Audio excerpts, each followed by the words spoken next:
In San Francisco, store owners have been hit by a bunch of thugs bum rushing their stores. This is what happens when you have a liberal utopia like California, instituting social policies that strip people of accountability, mobs of thugs. That's what these people are. They're thugs. They swarm into stores, they grab stuff off the shelves and flee. Now, across the country, roving gangs of armed robbers hit shops and pharmacies, and this has been happening all year in Biden's America. The concern is, though, it's only a matter of time until the rampant theft causes prices to go even higher and more businesses to shut their doors. For more on this, let's bring in Heather Zumarraga. I hope I got that name right. It's a mouthful there. She's the president of Azuma Global and Financial Analyst, so we already have the sticker shock of the supply chain issues. I mean, how much headache is this going to be for the theft, especially among local small businesses?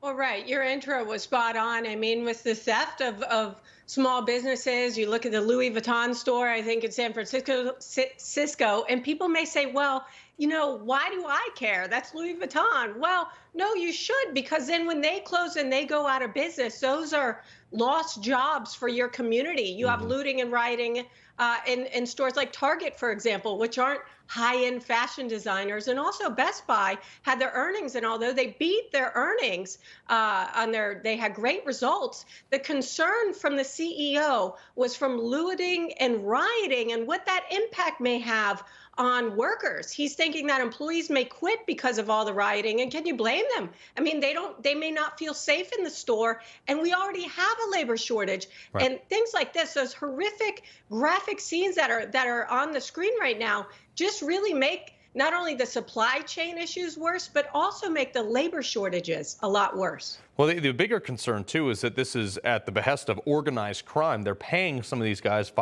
it's being reported that $500 to $1,000 a head to go in there, destroy this thing, grab as much stuff as they can, and run out with it. But more, oh, sorry, go ahead. No, I was just saying, yeah, that stuff will probably end up on eBay, and hopefully the police can track them down, and there should be punishment and repercussions for this bad behavior, because if not, it's going to be a very bad holiday season if you go to the stores and the shelves are all empty, Carl. Right. Yeah, well, exactly. Well, speaking of the shelves, the Dollar Tree just went to $1.25. Imagine that. I mean, this is, look, when you print, you know as well as anybody, when you print more money, all the money that's currently in the economy becomes worth less. So is it any surprise that Biden just wants to pump another $4 trillion between these couple bills coming out into the economy?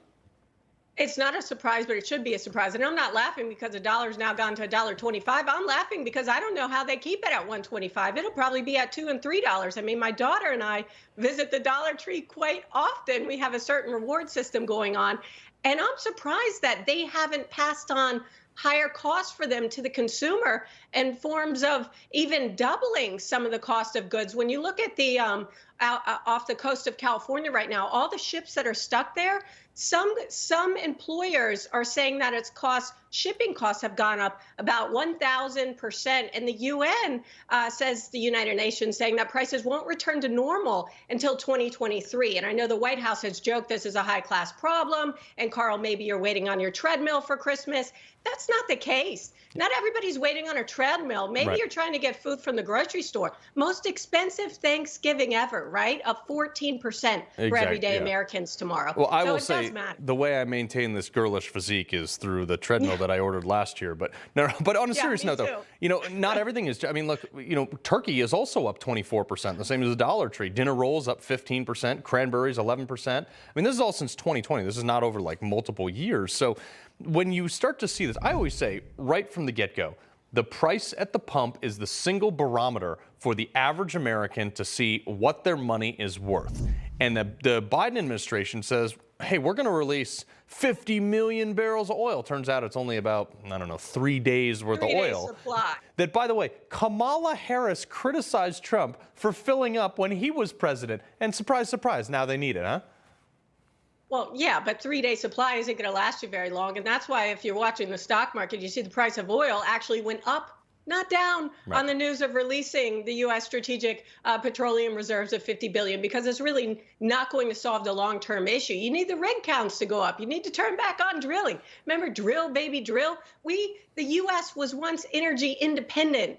before Biden, not that long ago, before the current president, under President Trump. And so instead of begging OPEC to pump more and our adversaries in the Middle East and wanting to bankrupt U.S. oil and gas companies, why not encourage them to pump more oil so that Americans can heat their homes this winter? Because millions of Americans are going to have to turn their heat down if they want to reduce their electricity bill and their heating bill. That's not a good look for the administration. 100%. And the big problem I have is, like, who could possibly have seen this coming? I mean, let's shut down oil production. And no, of course the prices won't. I mean, like, this is what happens when a guy who's, I mean, look, Joe Biden is so old that he was in the U.S. Senate and served with people who were born around the same time that the light bulb was invented, the 1800s. I mean, this is a guy who has never worked a real job in his life. He's been in government. And this is what happens when real world smacks politics right in the face, right?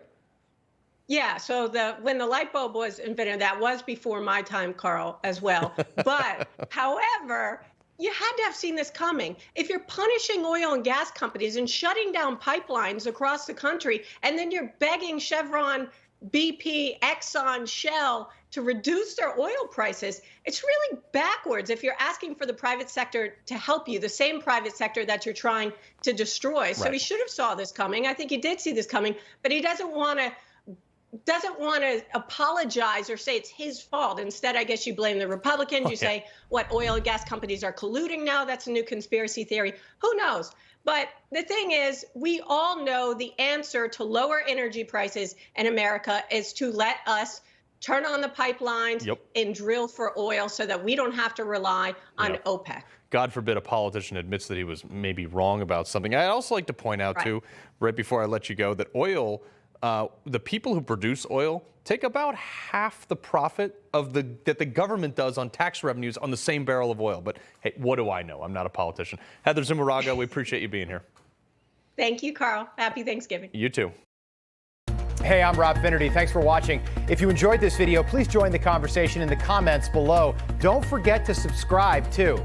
Hit the bell icon to be alerted to breaking news. And remember, there's a whole lot more on Newsmax TV, America's fastest growing cable news network. Newsmax TV, we're real news for real people.